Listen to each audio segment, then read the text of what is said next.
good afternoon, everyone. Thank you for coming to today's brown bag presentation. We are delighted to have you here at NCPC. Just a few housekeeping matters. First of all, I believe this presentation is going to be videotaped, so we just wanted to let you know that. But also, we will post this presentation on NCPC's website within the next few weeks if you have other folks that would like to see this.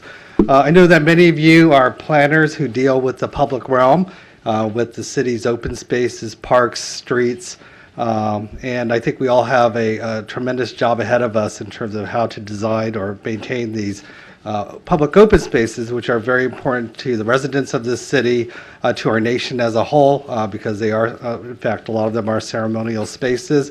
And how do you also adapt these spaces for 21st century needs?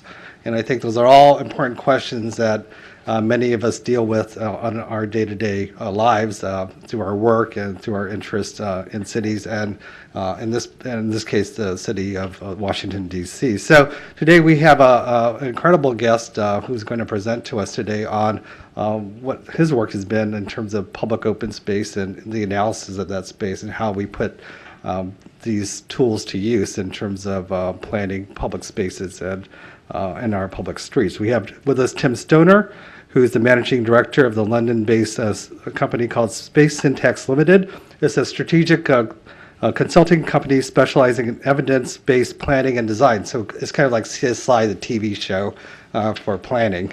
So he's an architect and town planner. Tim established Synatx Limited in 1996 with the aim of building bridges between professional practice and academic research at University College London. Tim is the director and founding member of the Academy of Urbanism, and for the last 5 years has served on the National Design Review Panel of the UK Commission of Architecture and the Built Environment. Between 1996 and 2001, Tim led the team that advised architect Norman Foster on the redesign of Trafalgar Square in London, transforming the square from a car-dominated environment to a public-focused place. This project set a new standard for public space design in the UK that Synatx had helped maintain in projects including the regeneration of Nottingham's Old Market Square and Newcastle's Haymarket. In recent years, he's also participated in a number of other projects, including work for the city of Jeddah in Saudi Arabia and also in Beijing, CBD. Over the past year, Tim was awarded a Loeb Fellowship at Harvard's Graduate School of Design, and he also was appointed a fellow at the Lincoln Institute of Land Policy in Cambridge. So we are very pleased today to have Tim join us, and I'd like you to join me in welcoming him to NCPC.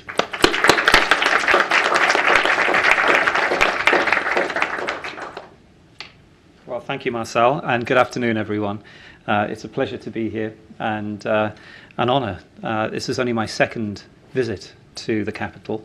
I was here with my family a couple of months ago and didn't make it much out of the Air and Space Museum, so it's nice to see a few streets and public spaces on this opportunity. If we could have the first slide up, please. The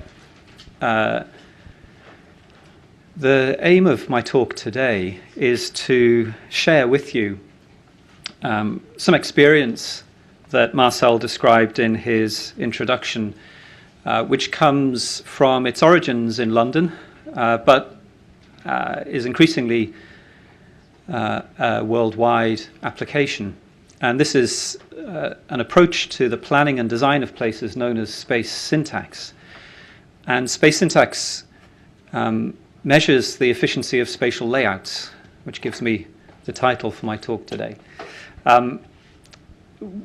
When it does that, it's addressing some of the key outcome factors that we as planners and designers are aiming to achieve in our actions, which are social and economic and environmental. And although much of our work may be about discussions of design and materials and historical evolution, for me, ultimately, the practice of planning and design is about its impacts, its outcomes, and how the social and the economic and the environmental are created. Now, I was trained as an architect. I'll admit that, and you can judge me for it.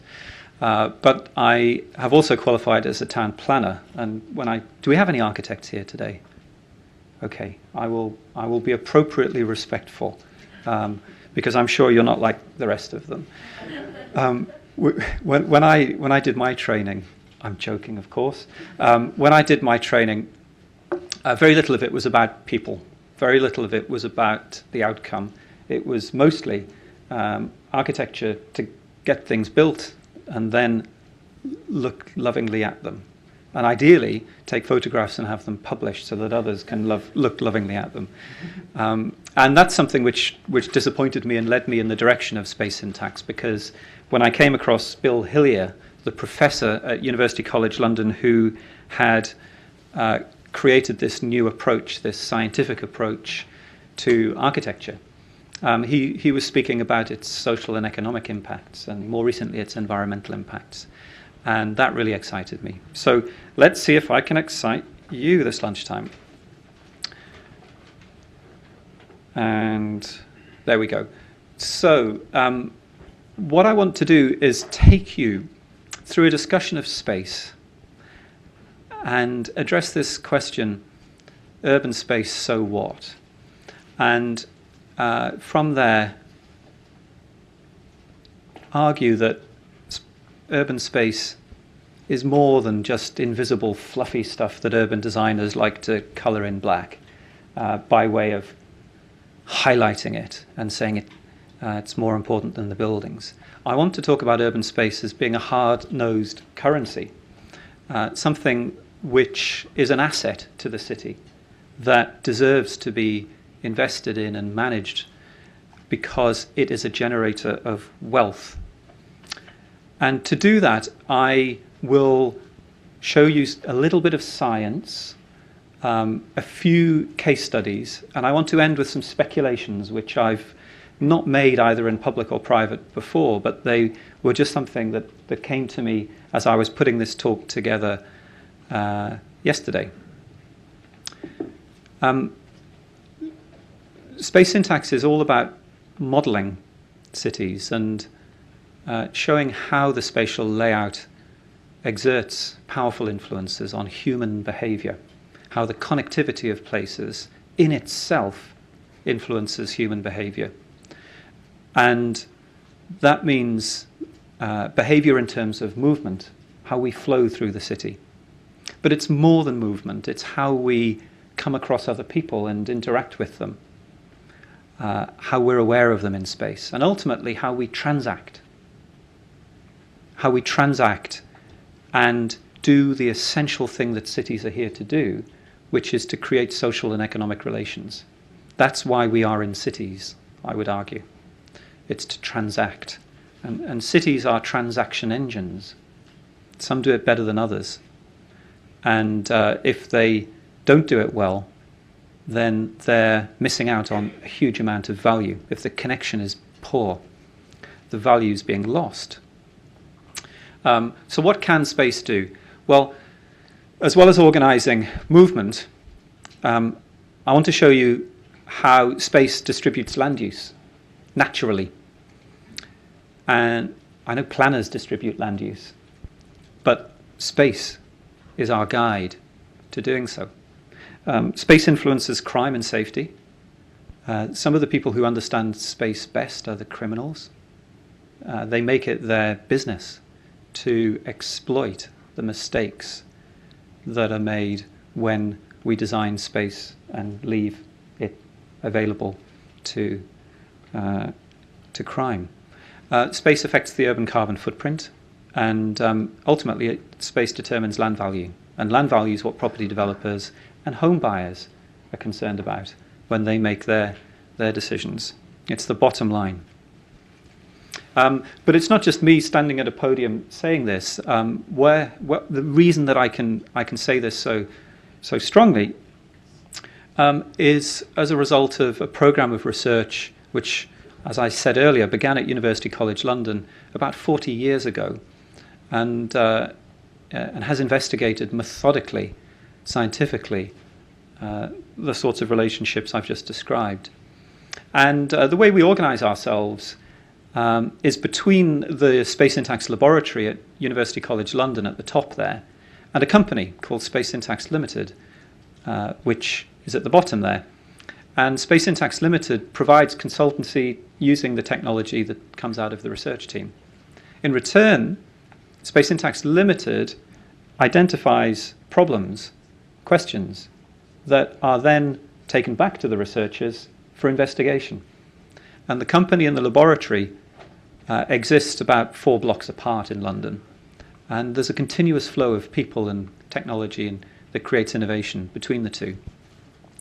This diagram has been replicated throughout the world. There's over 200 universities globally using Space Syntax in their research, several thousands of researchers, and we're organised in 10 consulting companies worldwide as well. Now here's the only challenging bit of mathematics of the presentation, so sit up straight and concentrate. To understand space scientifically, we've learned that it's best to keep things simple. So actually it's not going to be that challenging. Take a very simple pair of rooms in a building, room A and B, and create 2 versions of a layout in which on the left, A and B each have a doorway to the outside. Let's call the outside C. And you can see there's a ring of circulation that you could walk if those doorways were open. There's the ring of circulation drawn in a slightly different way. It's a mathematical graph. Any graph mathematicians in the room? Few, because I know really, really basic graph mathematics, and that means there's, I hope, not going to be very difficult graph mathematics questions. Please ask other questions. But by contrast, on the right, B doesn't have the door and has to go through A to get to the outside, which we called C. So look at the graph. B goes through A to get to C. What do the numbers mean? Well, the numbers represent a really important property called depth, graph depth. What they say is if you take B on the right, it has a value of 3 against it. And what that means is the world is 3 steps away from B. Space A is 1 step away. Space C is 2 steps away. So space from there, from B, A is 1 away, C is 2 away. 1 plus 2 equals 3. Whereas from space A, B is 1 away, C is 1 step away. So the world from A is at a depth of 2. And likewise for C, the world is 3 steps away from C. In the layout on the left, which has this equivalence, the world is 2 steps away from all of those spaces, because each space is 1 step away from each of the others. Is everybody with me here? I won't ask if anybody isn't, because if you aren't, you'd have told me. Let's just go a little bit more complicated and perhaps a little bit more realistic. In this case, we've got the same spatial layout. On the left and on the right is the spatial layout as seen from 2 different spaces. So on the left, we're looking at the world from this room here, where it has 4 rooms which are 1 step away, because they've got doorways that connect directly to it. There's a couple of 3 spaces that are 2 steps away. You have to go through rooms to get to them from the grey space. And there's a couple of rooms that are 3 steps away. Whereas on the right, you have to go through that room to get to any other rooms from this space. And at the bottom are the graphs, the mathematical graphs that say all of that in graph mathematics terms. And the reason I want to suggest this is useful is that when you measure the total depth from the space on the left, it's 16, and the total depth from the space on the right is 30. In other words, the world is different from different rooms in the same building. Imagine having a party in this building. That is the kind of space that people might keep coming back into as they circulate around the house party. Perhaps that's where they'll all end up sitting by the end of the evening, because that's the natural gathering point. This is the most cut-off space. Who knows what might happen there in a party? But it's the place which is least likely to have circulation in it. If all the beer's there, then maybe that's where they end up at the end of the party. You can start to pull through land use attraction the effects of configuration, but I'll come on to that in a bit. A really helpful way we've found of representing this graph of mathematics is to use colour, and to represent those numbers by colours, where using a heat scale, where the red rooms are the ones that are closest to the rest of the system, and the blue rooms are the ones where the system is furthest away. Red, orange, yellow, green, blue, a rainbow scale. We can represent spatial depth through a colour. And what we have here is a pattern of spatial accessibility for this particular layout. Now, so what? Well, I've indicated with my party analogy that perhaps there's something in this. Well, let me show you a real instance of a real building, which is the Tate Gallery of Art in London. It's our it houses many important works of art. On the left, let's go left first. On the left is an interesting analysis that we did where the main entrance to this gallery is here, and we followed 100 people walking into the gallery for 10 minutes. And their traces are in yellow. And we followed them by doing probably what you would imagine. We just walked slowly behind them at a discrete distance and tracked where they were going and converted that into a composite image. On the right is a computer analysis that has none of that information fed into it, no information about where people are flowing.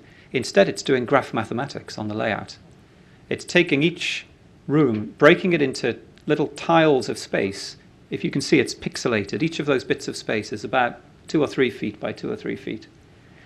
And the computer is analyzing each tile in the same way it analyzed the rooms in the previous analysis. And it's saying, how many tiles do I connect to?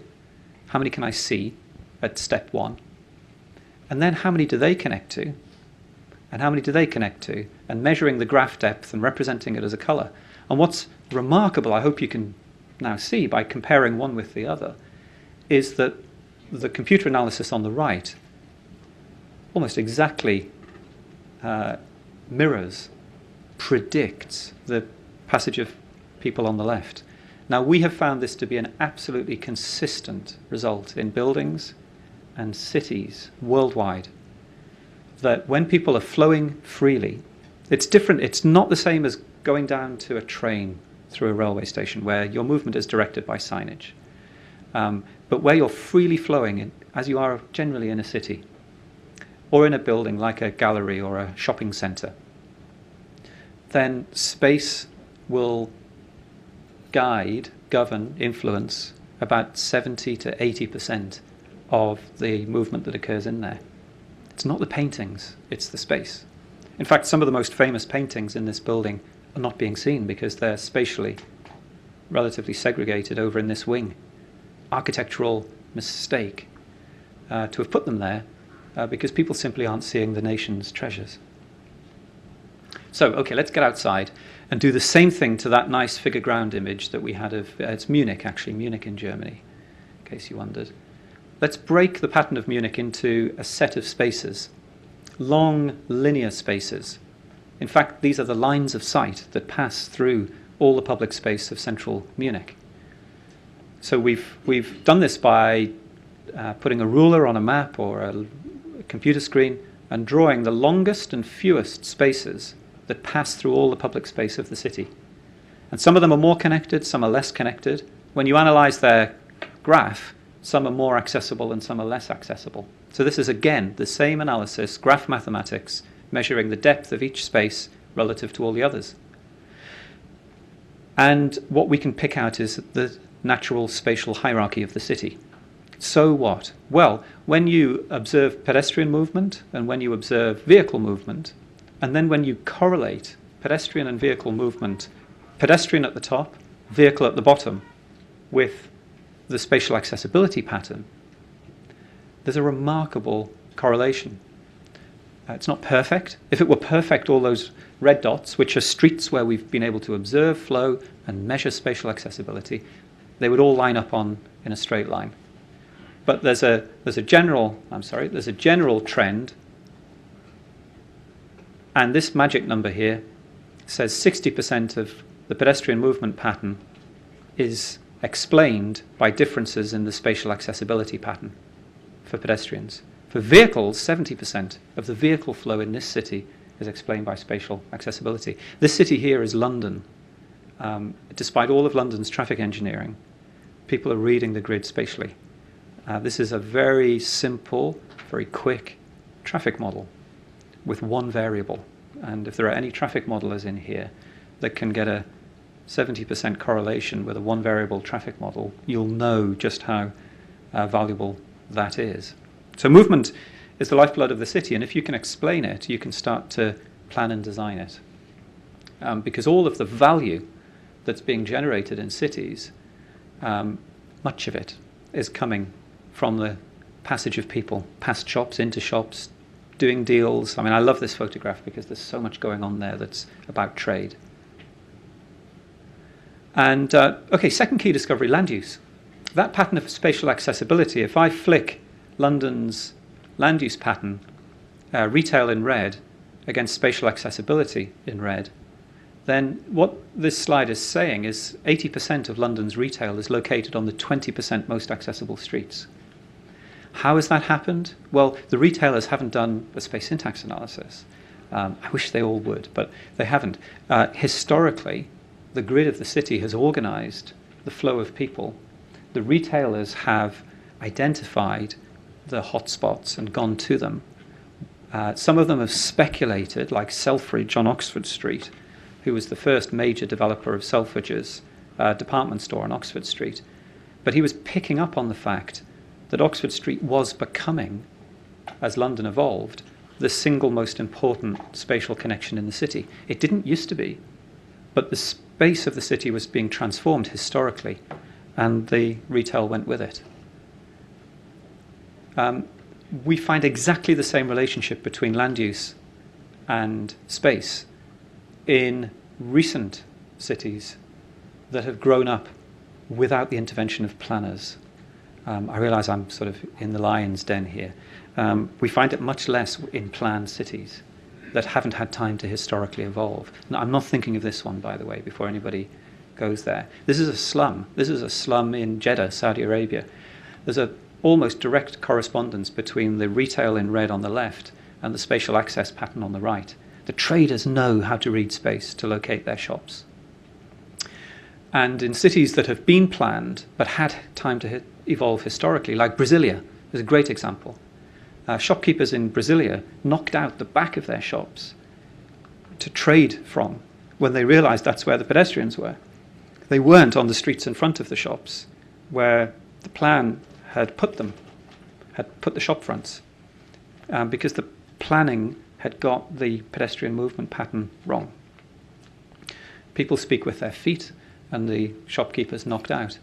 As I mentioned earlier, criminals exploit space. This is an analysis of house break-ins in Australia, and it's a long and involved and actually very complicated aspect of our work, but there are very direct correlations between spatial accessibility, the orientation of buildings, the degree to which houses can see other houses from their front doors, and the pattern of crime, consistently, not just in Australia, not just in the UK, but in the other places where we've looked at this.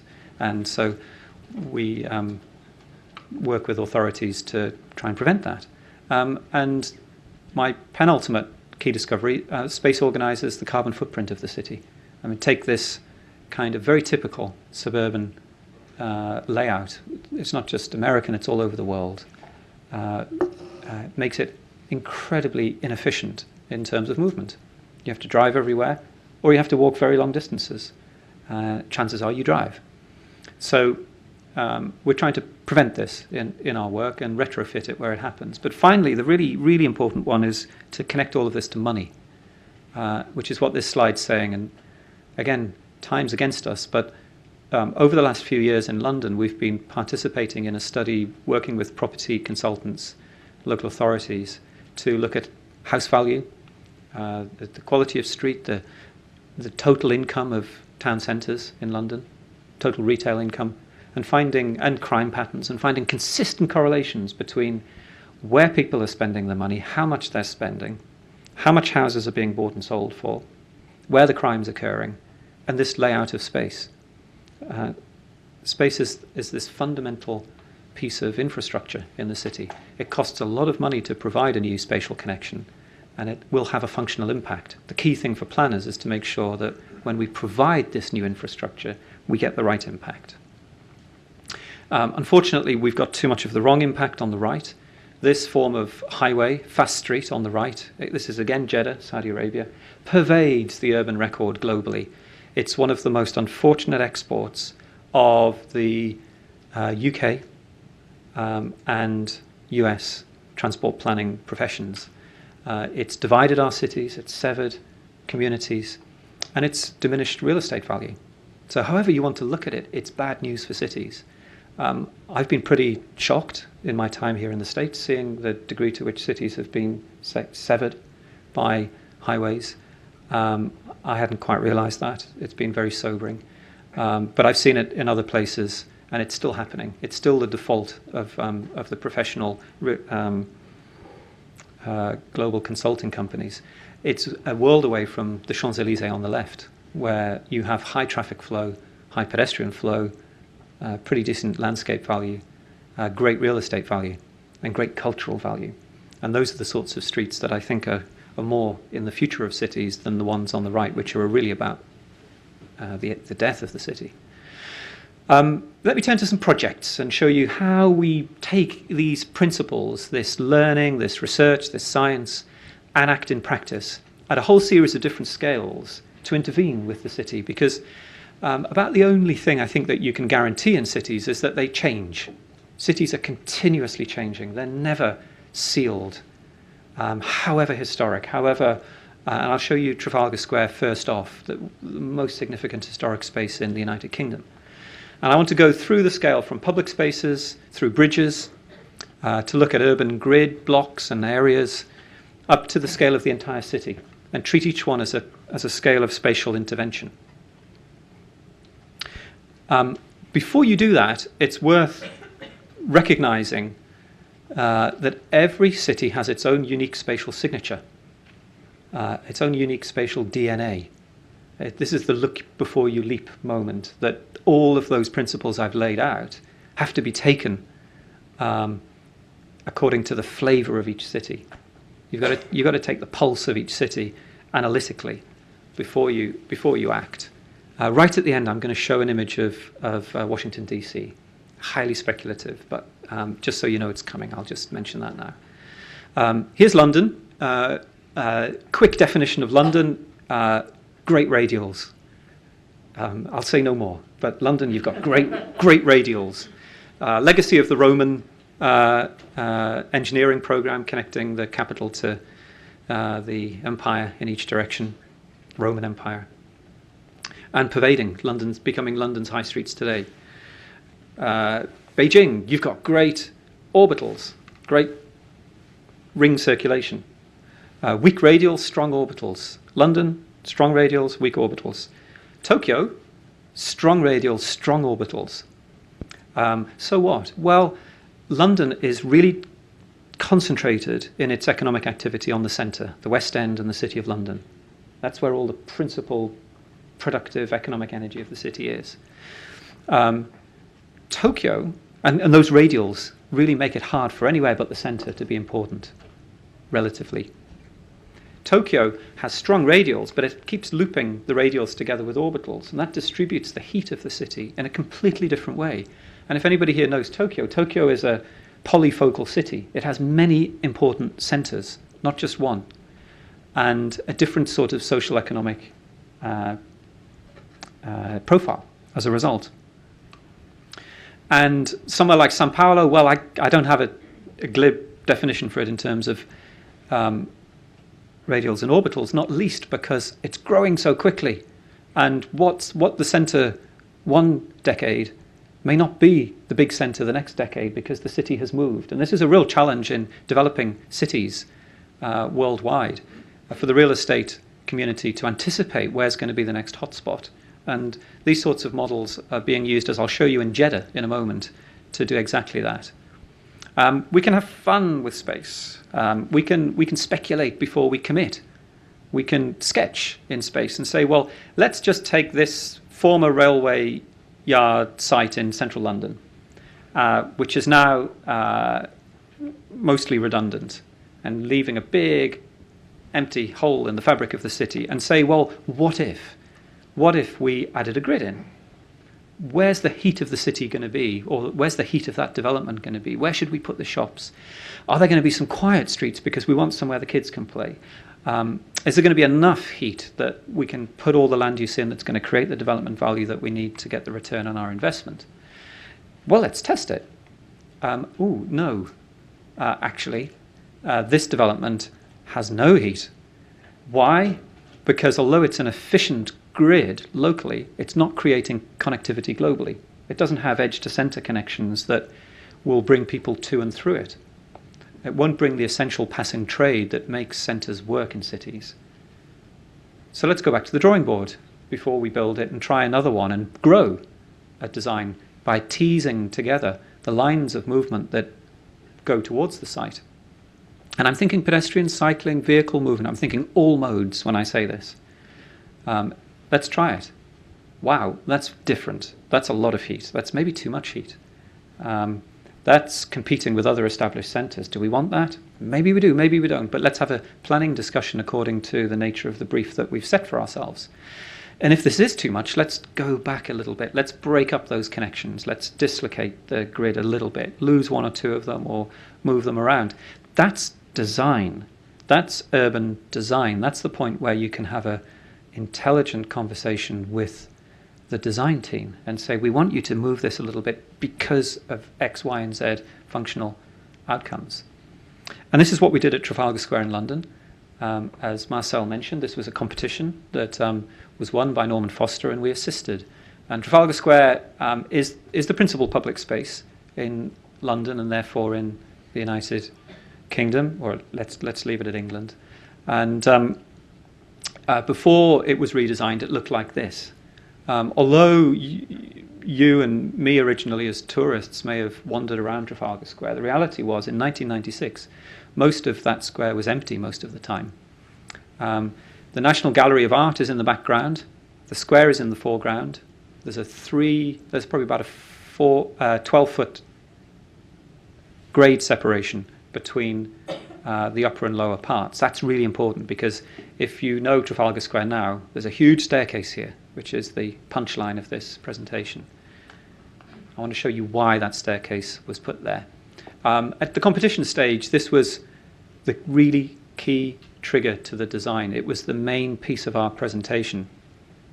It was an analysis of how people were using the square before, and we were the only team to have done this, to have taken the care to study how the place was working before we leapt in and proposed changing it. And we followed 300 people wearing business suits because there were no suits in Trafalgar Square. There were no Londoners. And there was a perception among the client that this was wrong. A really good perception. The client was the national and the local governance, as well as lots of key stakeholders. It's a really tough place to, move anything an inch. Everybody's looking at it. And we also looked at pedestrians crossing the road, not using the pedestrian crossings. Those are the green lines. We looked at them all getting onto this traffic island and not all getting off. And speculated where did they end up. Well, many of them turn around.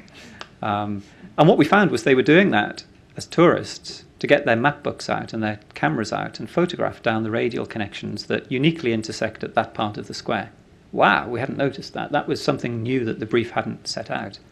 And so we proposed that we might do something with that. Perhaps we should pedestrianise this bit.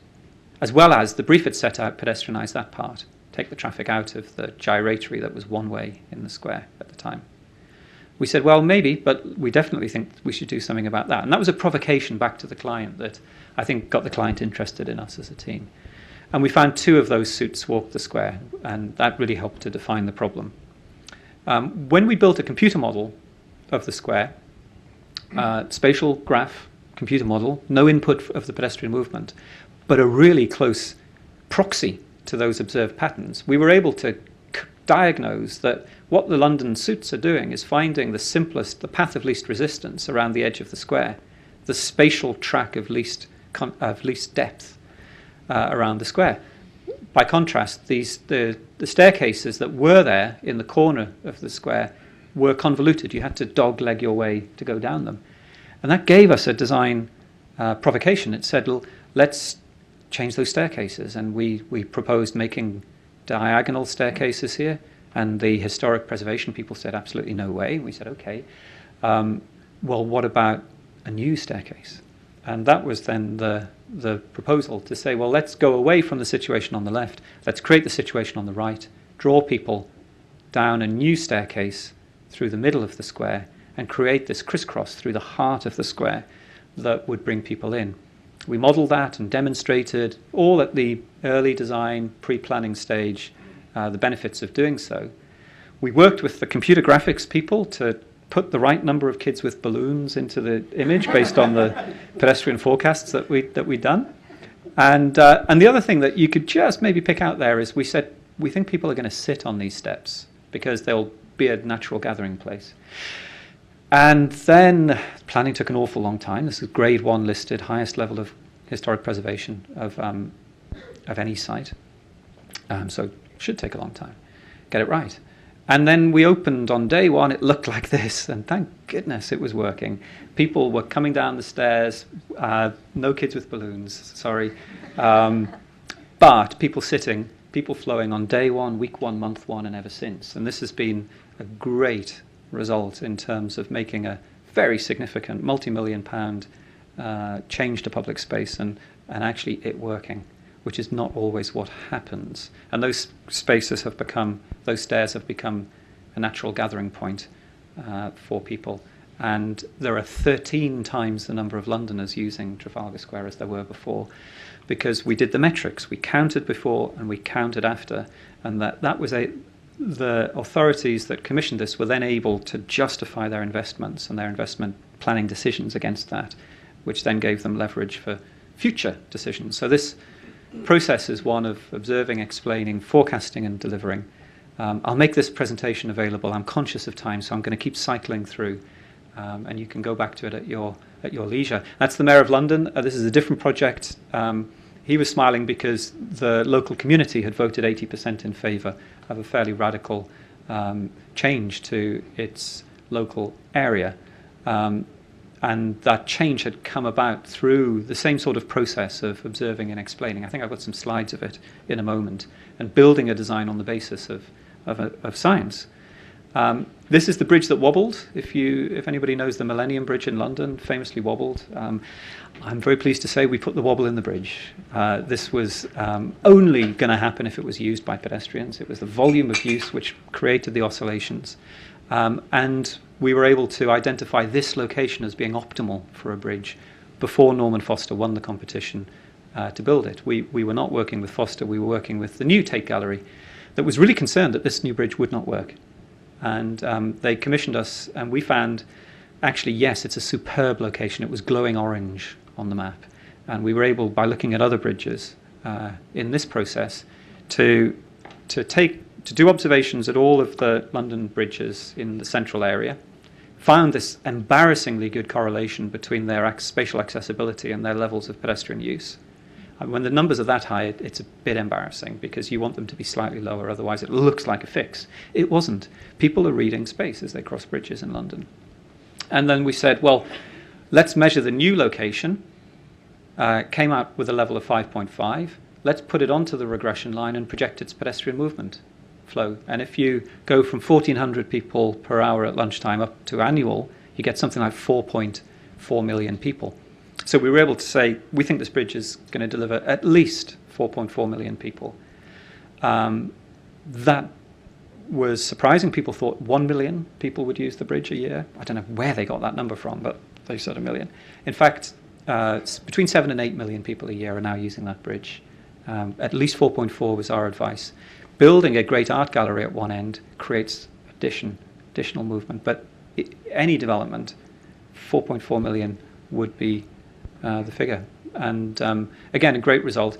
Different kind of bridge, which I've put in just at the last minute because I've been looking for pedestrian crossings in this city and not always finding them where I wanted them to be. So I've done a lot of jaywalking. And have I been illegal in DC? Is it illegal to jaywalk? Okay. Technically, okay. Well, I was with lots of other people. I was with lots of other jaywalkers. Pedestrian bridges at surface level across roads is a big part of the work that we're doing. And trying to find beauty in the humble pedestrian crossing, trying to make them objects of landscape design. This is a perfect equilateral triangle, but that just happened to come out as being the ideal pedestrian crossings for this particular location. And trying to give them as much love as other bits of landscape design that are often given more. This actually sits within this larger master plan as I go up a scale. A new system of streets and spaces that the mayor was smiling about earlier, which had been built on the basis of our analysis, but also, I want to make sure everybody appreciates, speculative sketching, the intuition, the emotion, the poetry, the subjective, all of the other bits of the design and planning process, which are non-scientific. There's room for both. You work between a sketchbook and a laptop, in my experience. For what it's worth, this is my sketch, so I like to work like this, and I like to work with all the coloured lines as well, and craft the solution between the two. Check out the sketch. You begin to intuit when you've done it for as long as I have. And then commission the fancy graphics on the basis of what is coming out of the initial spatial analysis, ending up with some really hard-nosed pedestrian flow forecasts that we then sat down with the commercial operators, the retail operators, and said, these are the sorts of pedestrian flows that you need to let a shop in this location, so that we had both an environmental as well as a commercial strategy for the development. I think this is my last project before I get to DC, which is Jeddah, looking at the whole of a city. This is a commission from the mayor of the city to fix the sprawl, the decay, and the pollution of the city of Jeddah, the gateway city to the two holy cities of Mecca in the east and Medina in the north. Jeddah, an incredibly important gateway city for trade and for pilgrimage. And very long story short, the plan is based on slowing down those urban motorways I showed at the beginning to create boulevards.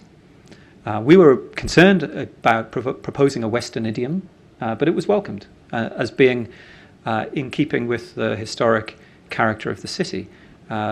We found by working with the historic analysis that the souks of the city were linear, like high streets, and that the growth of the souk into the high street boulevard was a natural thing to be proposing. That was working with local experts as well. This is a piece of landscape urbanism, if you want to call it that, which I normally wouldn't, because there's a great green park through the middle of this. And it's all based on reconnecting and slowing down a city that had become severed. And underneath all of these connections is the hard infrastructure of sewerage and fresh water delivery, which is going in at the same time as the greenery above. Taking the city from where it is on the left, not taking the city in the direction that the former local plan would have taken it, which is great tracts of blue segregated development to the north and south. You may be aware it's still uncommon for women to drive in Jeddah. It's generally not tolerated. Apparently it's legal, but not tolerated for women to drive. So imagine living in a spatially segregated piece of the city, fragmented from the rest of your society, community, and economy. We're trying to avoid that by creating conditions where, first of all, the city connects globally, but it also, as it is on the right, that heat is, if you like, the healthy movement, the slow speed movement. But it also connects at the pedestrian scale. And absolutely critical to everything I've been talking about in terms of spatial and water infrastructure is the green infrastructure to create the canopy of trees, to create the shade, to lower the street temperature, to create a larger walking opportunity during the year. And although we hadn't expected it, this image here was very provocative because a lot of the people that we showed it to wondered if it was a historic image or we recreated it from a historic image. And we said, no, it's a Google SketchUp based on the master plan. And we just blurred it a bit to give it a bit of character. That's interesting, they said, because I remember when Jeddah used to look like this. My grandfather, we had so many stories of my grandfather took me around the market and I held his hand, and it was a generational thing that probably in 10 or 20 years' time, people would not be able to remember. So I think the time frame for many of these interventions is very short in many historic cities that have been ruined by transportation, insensitive transportation, because often what's needed is a trigger, a memory, a familiarity of an alternative. And when kids have been growing their whole lives living in cars without the alternative, it's very hard for them then to make decisions for the alternative. It's a huge risk. Okay, to finish, I put this together, and make of it what you will. It's an idea, which is that on reflection, most of the briefs that I'm given by my clients are about increasing the spatial layout efficiency of their domains, whether it's a public space or the whole of a city. And so I've put a graph together where spatial layout efficiency is on the horizontal axis, low, medium, high. And the age of the settlement in years is on probably an exponential scale, 1 year, 100 years, or 1,000 years. Which city is only a year old? Well, actually, there's lots of slums that are just over a couple of years old. There's lots of refugee camps which are less than a year old. So there's room down there, which I'll try and fill later on. And just a thought that if you take a city like London, and perhaps we can think about Washington as well in a moment, I think cities oscillate in terms of their spatial efficiency according to their growth, their history. And it's always this dilemma between the city growing industrially, as London did. So take London in the 16th century. It had a very tight, compact grid. I've given it high spatial efficiency. This isn't based on any rigorous research. It's based on me sitting down for a couple of hours last night. Okay, so everything I said earlier about rigorous academic, forget for this bit. Pardon and forgive me. The industrial overcrowding, as London became industrialised, created great social and economic problems, the Jagos, the slums of London, that were then cleared out and replaced by development, especially public transportation, to improve the spatial efficiency by adding public transport that made added a global connectivity to the local. Then, after the Second World War, London's spatial efficiency was reduced by the massive growth and massive failure of its public housing programme. Most public housing built in London after the Second World War failed. It's a story which is not particularly well published, but the fact that those housing estates have been systematically demolished and replaced and continue to do so, and sometimes more than once, it shows just what a problem we have had in the past creating public housing.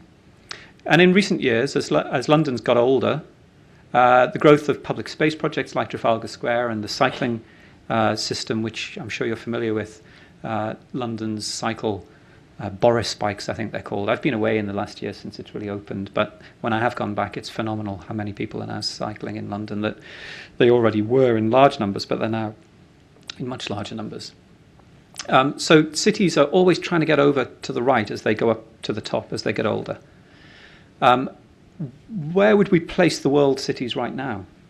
Let me start with slums. I know there are different kinds of slums. Some have very high spatial efficiency and should not be demolished because they're just wonderful. They just need to be improved in terms of their built fabric and sometimes connected to the outside in slum condition too. Some of them are worthy of demolition and replacement, but to categorize a slum as should only be demolished is wrong, and a lot of our work is about getting our clients to recognize that. The United Kingdom built a lot of new towns between 1 and 100 years ago. Almost all but one operate below the national average of economic performance. Massive failure of town planning post-Second World War. Again, not popularly discussed. Where would you put Detroit, Sydney, Washington on this scale? I'm not just trying to be nice to you. I genuinely believe this city, on a global scale, is acting at the top end of the game. And although you are all trying to push it further, This is a hugely impressive city, I'm very pleased to say. Tell me I'm wrong, because I don't know all the details. You do, but my impression is pretty good. There's Jeddah. It's a city that's well over 1,000 years old, but it's really been pushed back. And its graph would have shown it going like that, rather than London sort of oscillating around, because early mid-20th century traffic engineering kicked in, and it just went straight down the scale. That's Bucharest, the influence of communist planning severing the city. Bucharest is moving, probably in this direction as it's reorganizing its public transport and pedestrian movement. Beijing, Paris, London, I'm speculating again. I think that's it. I'd love to take some questions, and hopefully I've provoked some thoughts on your behalf. Oh yes, where's the pedestrian crossing? Because there's obviously a demand for it. I'm really sorry, I'm just getting to the punchlines here. Here's this wonderful city, and this is a friend of mine who wrote his PhD thesis about 15 years ago, and I found this in the archive. It's a spatial analysis of the capital, and I know from all the work of all the students I've ever taught that it's full of mistakes, and Mark would admit that himself. But I'll leave it up there perhaps during the discussion, because I'm very open to any thoughts you have as to whether this is telling any kind of story about the city. But please let's have some general discussion as well. Thank you very much.